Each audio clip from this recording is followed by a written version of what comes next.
Ang BRP Conrado Yap PS-39 ay isa sa mahahalagang sasakyang dagat ng hukbong dagat ng Pilipinas na nagsisilbing simbolo ng patuloy na pagsisikap ng bansa na palakasin ang kakayahan nito sa depensa ng karagatan.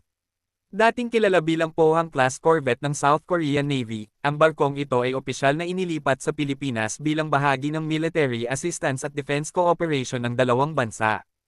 Pinangalanan ito bilang parangal kay Senior Inspector Conrado Yap, isang bayani ng Philippine National Police na nagbuwis ng buhay sa serbisyo, na nagbibigay ng mas malalim na kahulugan sa misyon at pagkakakilanlan ng barko.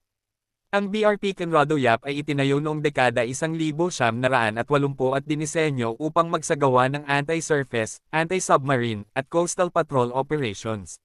Bagamat hindi na ito pinakabagong uri ng barkong pandigma sa rehiyon, nananatili itong mahalaga dahil sa matibay nitong disenyo at kakayahang magdala ng sapat na armas at sensors para sa maritime security operations. Sa pagpasok nito sa serbisyo ng Philippine Navy, isinailalim ang barko sa masusing inspeksyon at kinakailangang pagsasaayos upang matiyak na akma ito sa operational requirements ng bansa. Isa sa pinakamahalagang papel ng BRP Conrado Yap ay ang pagpapatrolya sa malawak na karagatan ng Pilipinas, lalo na sa West Philippine Sea at iba pang strategic maritime zones. Sa mga misyon nito, nakatuon ang barko sa pagpapanatili ng soberanya ng bansa, pagbabantay laban sa illegal fishing, smuggling, at iba pang transnational crimes, pati na rin sa pagpapakita ng presensya ng Estado sa mga sensitibong lugar.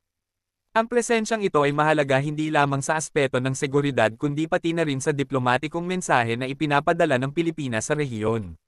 Sa aspeto ng armamento, ang BRP Conrado Yap ay may kakayahang magdala ng naval gun, anti-ship weapons, at mga sistema para sa anti-submarine warfare. Bagamat may ilang armas na hindi na aktibo o limitado ang gamit dahil sa edad ng platform, patuloy pa ring pinag-aaralan ng Philippine Navy ang mga posibleng upgrade at modernization options upang mapanatili ang combat effectiveness ng barko. Kabilang dito ang pagpapalit o pag-upgrade ng sensors, communication systems, at weapon control systems upang mas maging compatible sa modernong naval operations.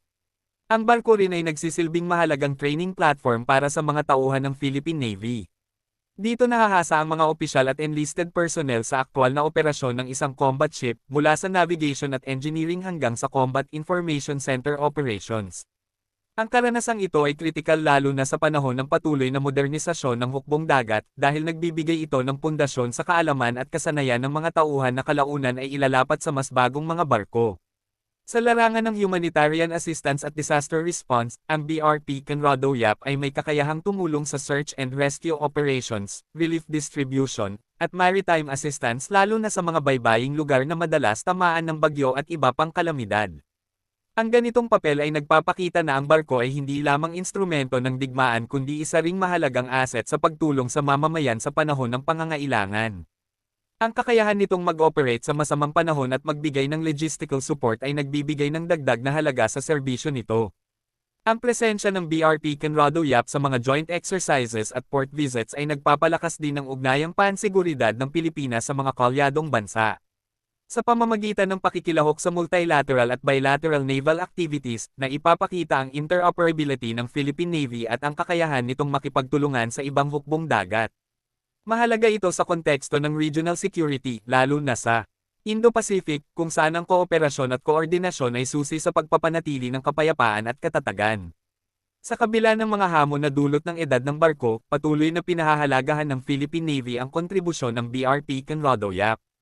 Ang regular na maintenance, tamang pamamahala ng resources, at strategic deployment ay ilan sa mga paraan upang mapahaba ang serbisyo nito. Kasabay nito, ang karanasan mula sa operasyon ng barkong ito ay nagsisilbing mahalagang aral sa pagpaplano at pagpapatupad ng mga susunod na acquisition sa ilalim ng modernization program ng Armed Forces of the Philippines. Sa kabuuan, ang BRP Conrado Yap PS-39 ay higit pa sa isang lumang corvette na inilipat mula sa ibang bansa.